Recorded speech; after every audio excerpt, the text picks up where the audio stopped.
This is Cathi Audiobooks and High Horse Press, and today we have Chapter 7 of Herland by Charlotte Perkins-Gilman.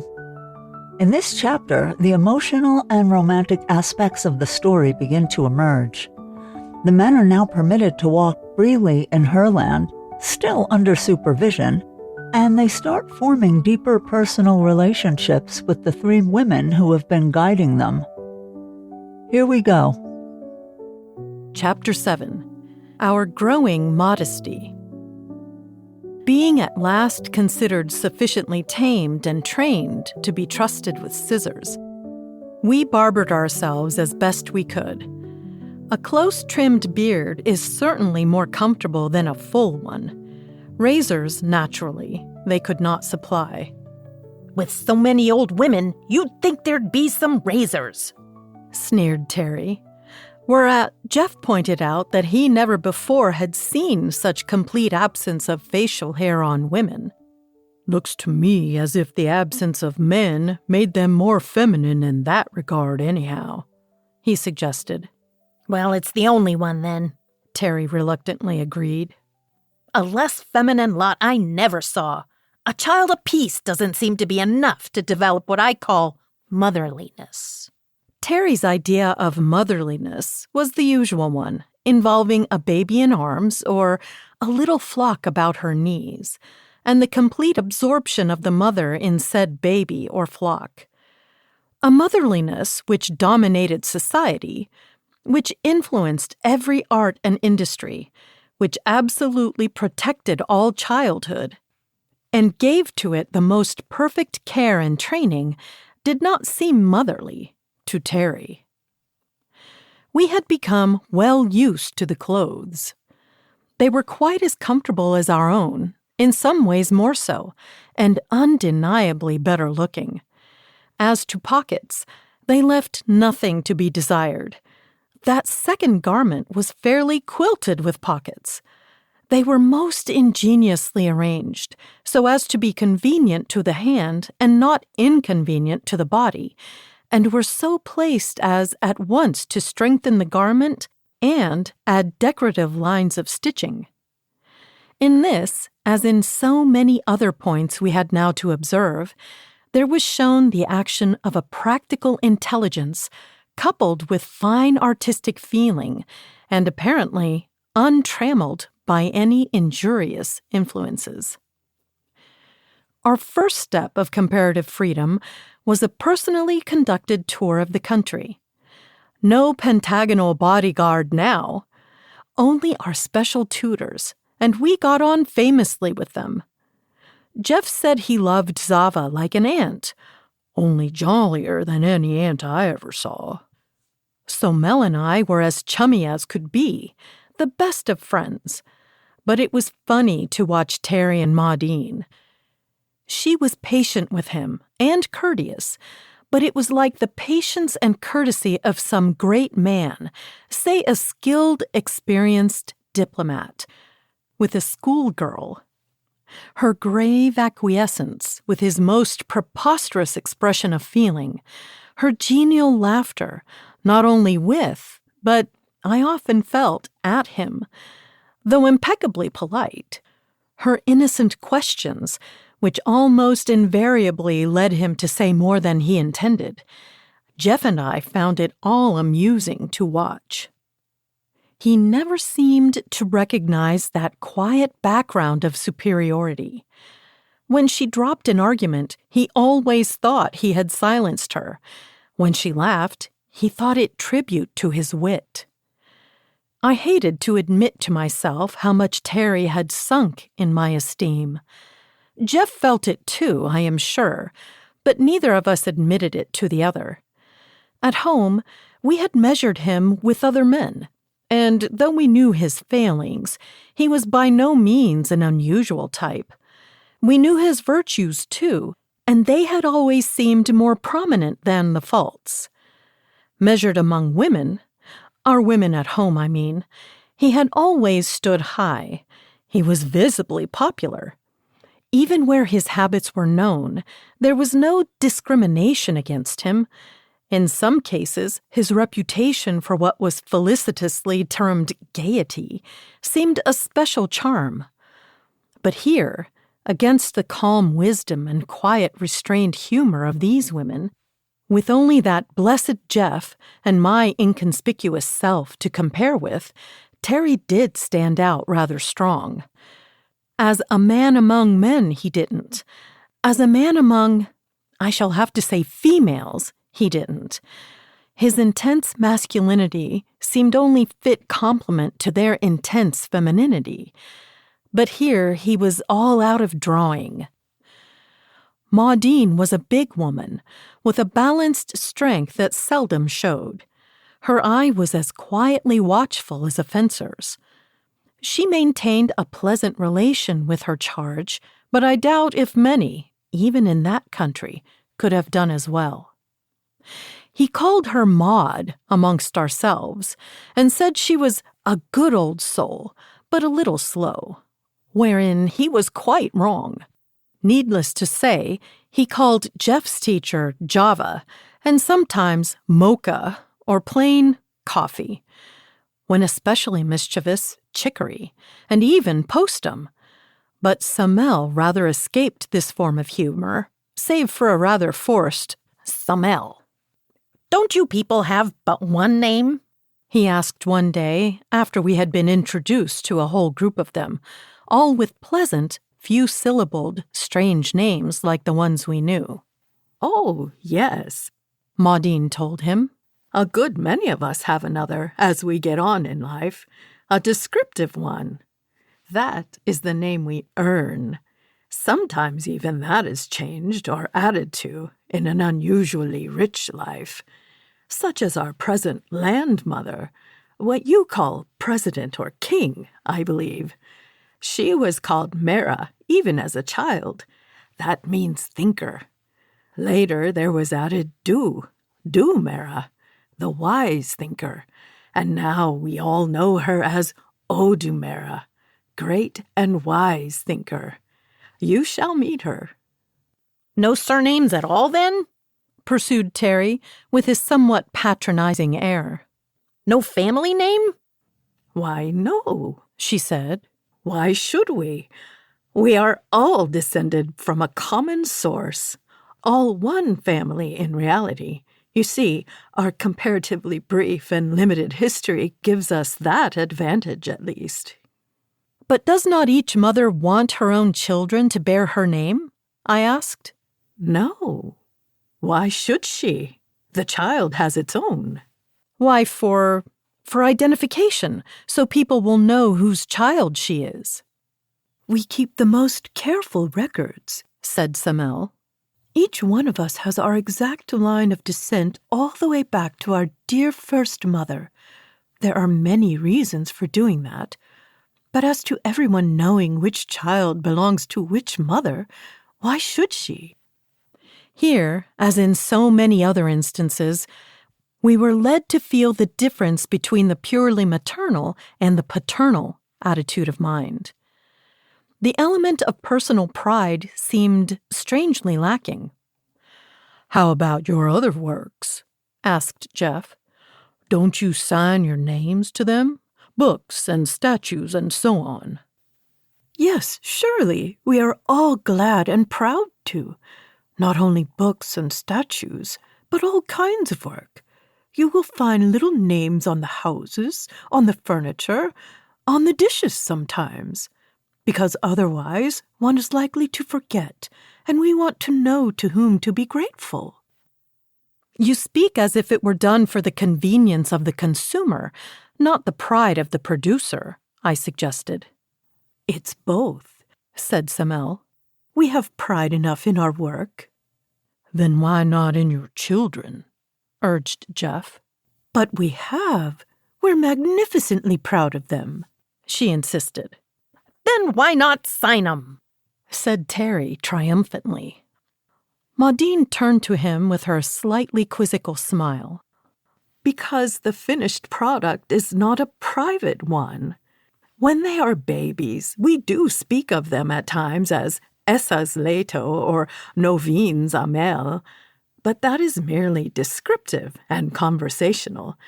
In the records, of course, the child stands in her own line of mothers, but in dealing with it personally, it is Leto or Amel, without dragging in its ancestors. But have you names enough to give a new one to each child?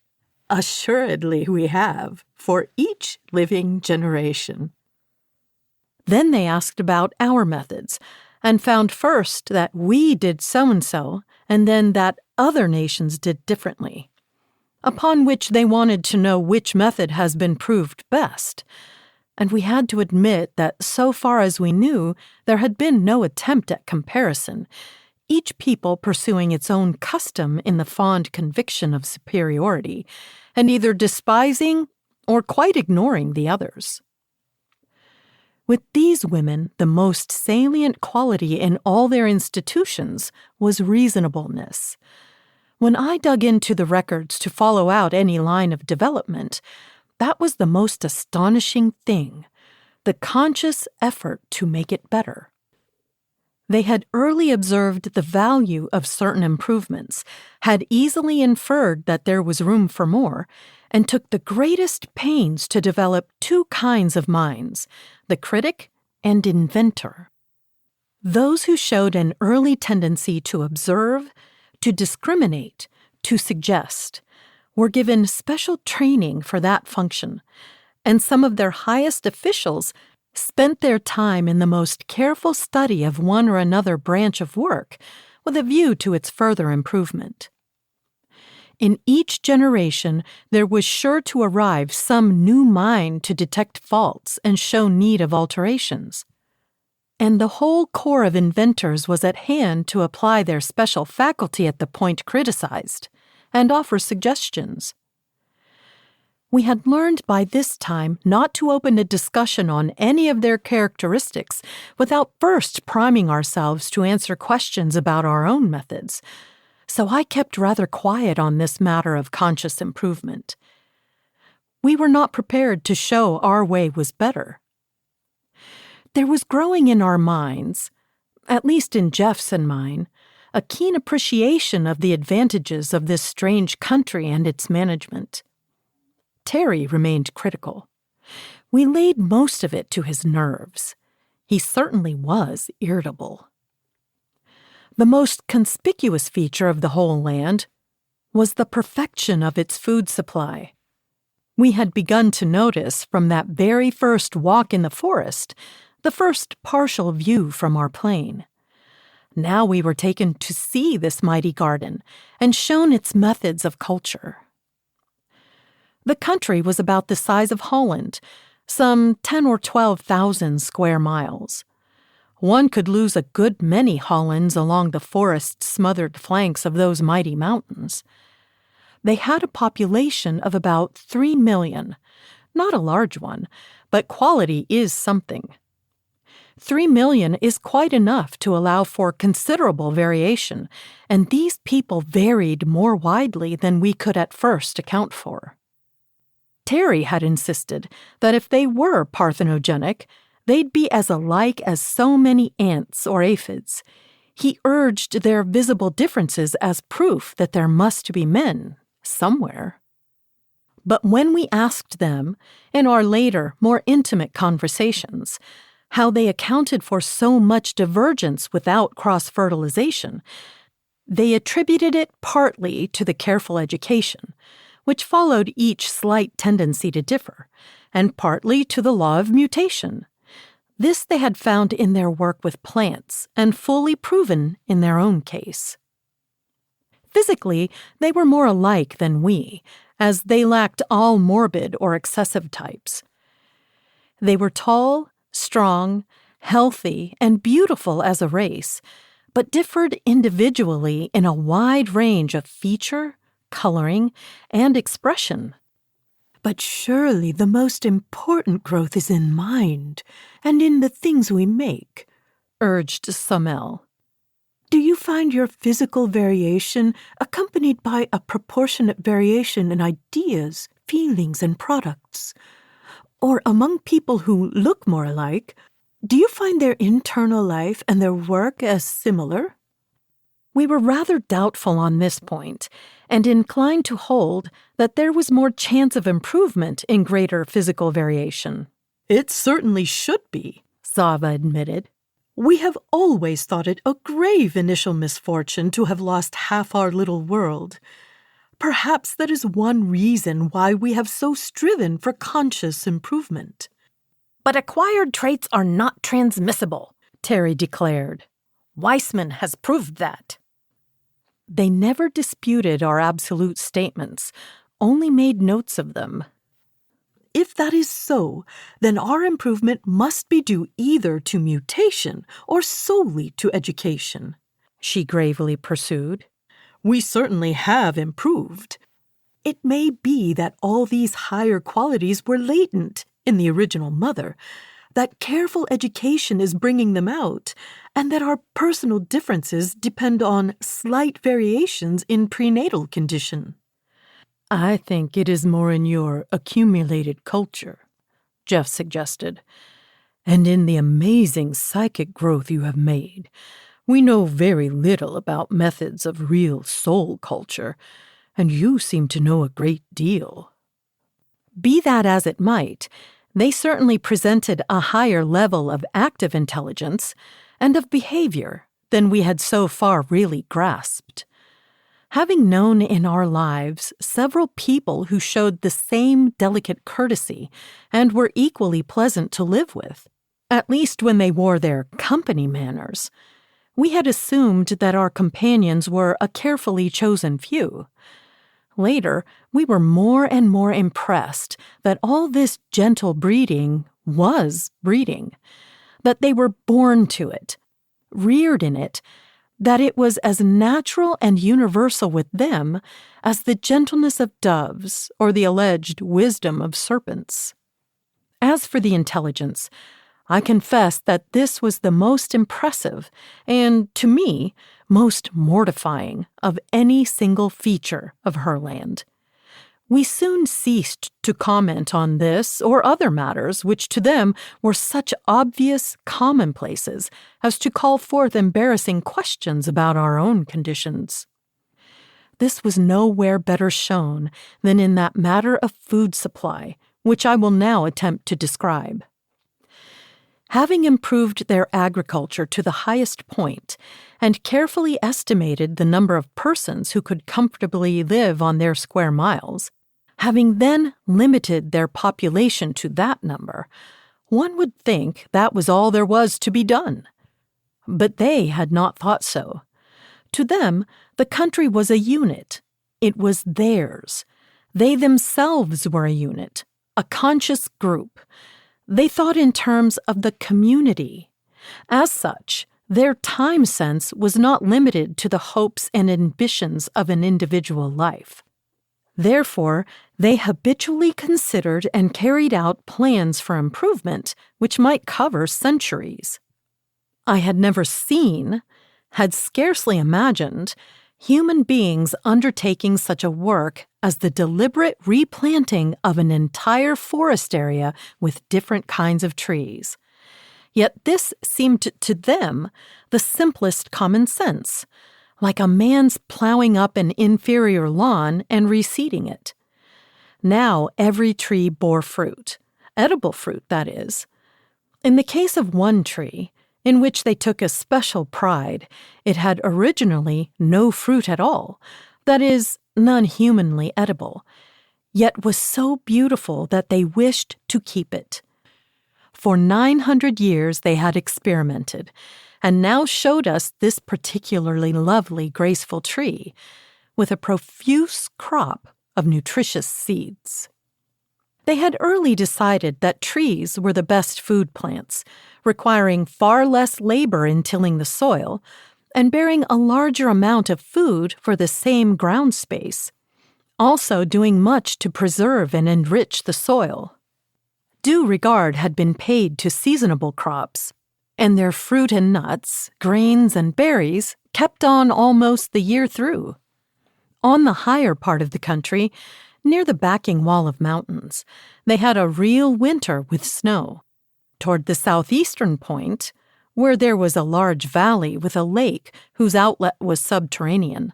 The climate was like that of California, and citrus fruits, figs, and olives grew abundantly. What impressed me particularly was their scheme of fertilization. Here was this little, shut-in piece of land where one would have thought an ordinary people would have been starved out long ago or reduced to an annual struggle for life. These careful culturists had worked out a perfect scheme of refeeding the soil with all that came out of it. All the scraps and leavings of their food, plant waste from lumber work or textile industry, all the solid matter from the sewage, properly treated and combined, everything which came from the earth went back to it. The practical result was like that in any healthy forest. An increasingly valuable soil was being built, instead of the progressive impoverishment so often seen in the rest of the world. When this first burst upon us, we made such approving comments that they were surprised that such obvious common sense should be praised, asked what our methods were, and we had some difficulty in diverting them by referring to the extent of our own land and the admitted carelessness with which we had skimmed the cream of it. At least we thought we had diverted them.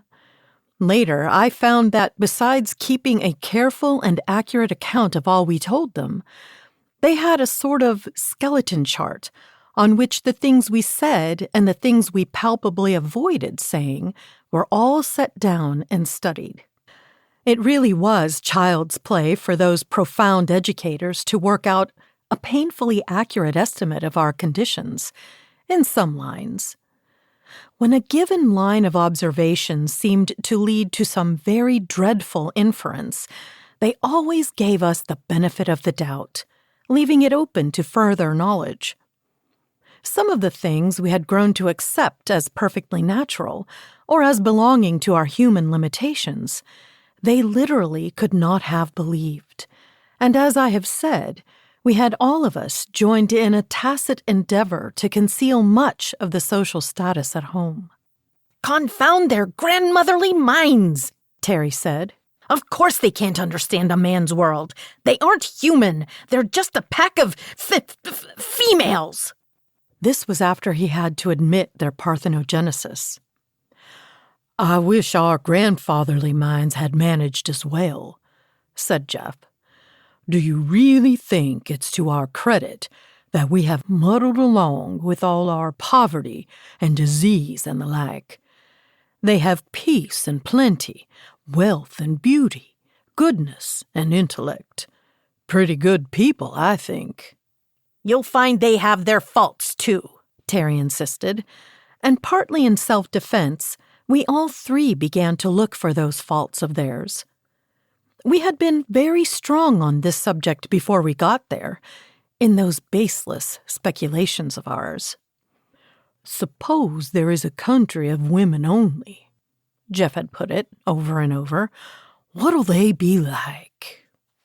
And we had been cocksure as to the inevitable limitations, the faults and vices of a lot of women.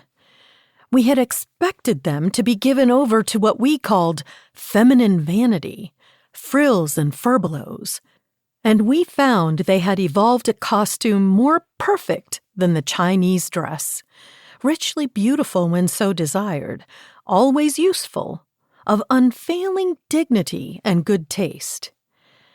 We had expected a dull, submissive monotony, and found a daring social inventiveness far beyond our own, and a mechanical and scientific development fully equal to ours. We had expected pettiness, and found a social consciousness besides which our nations looked like quarreling children, feeble-minded ones at that. We had expected jealousy, and found a broad sisterly affection, a fair-minded intelligence, to which we could produce no parallel.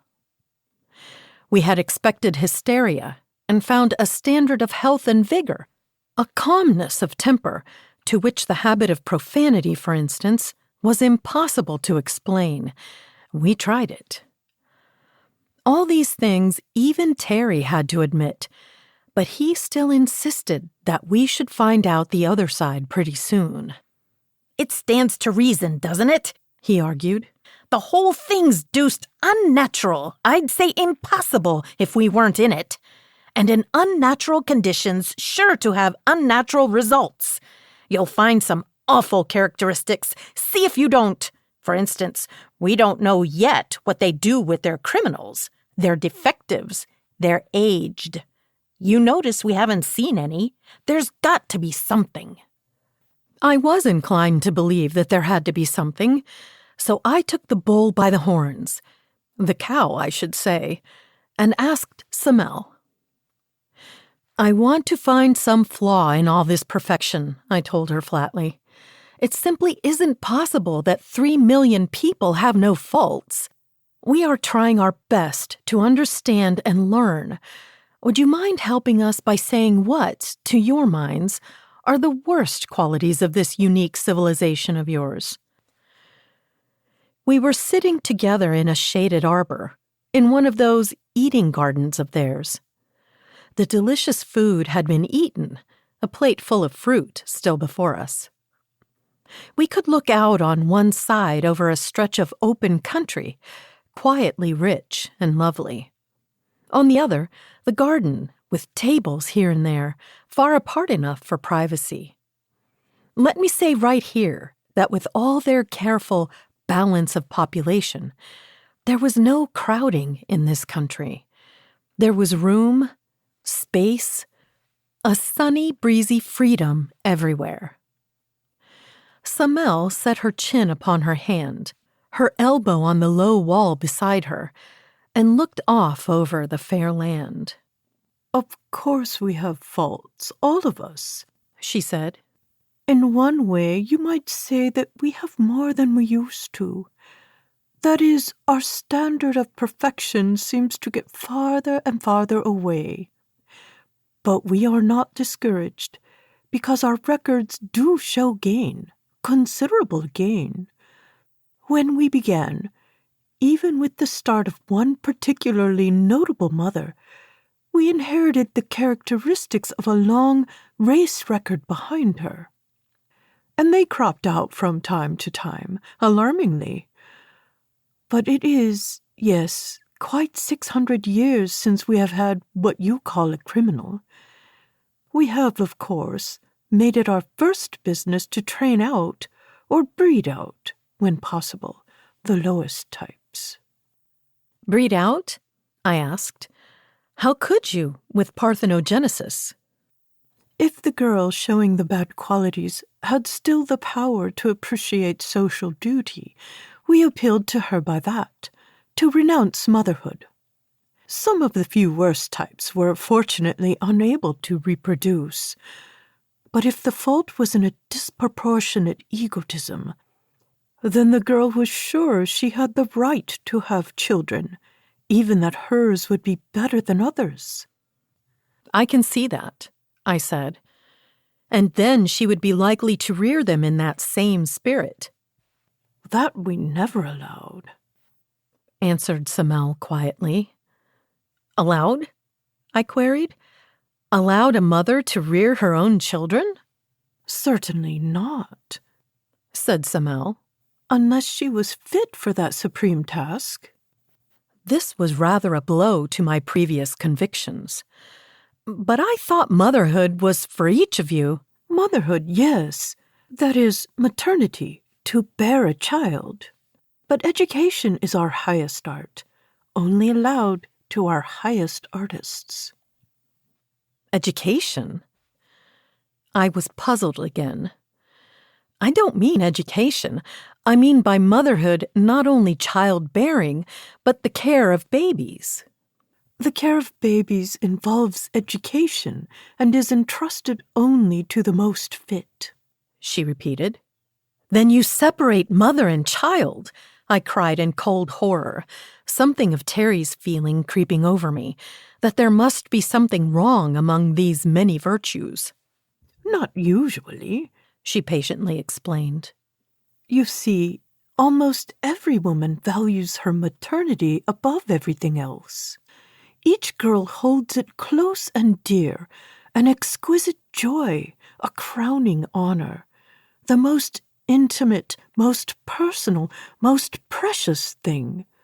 That is, the child-rearing has come to be with us a culture so profoundly studied, practiced with such subtlety and skill, that the more we love our children, the less we are willing to trust that process to unskilled hands, even our own. But a mother's love, I ventured. She studied my face, trying to work out a means of clear explanation.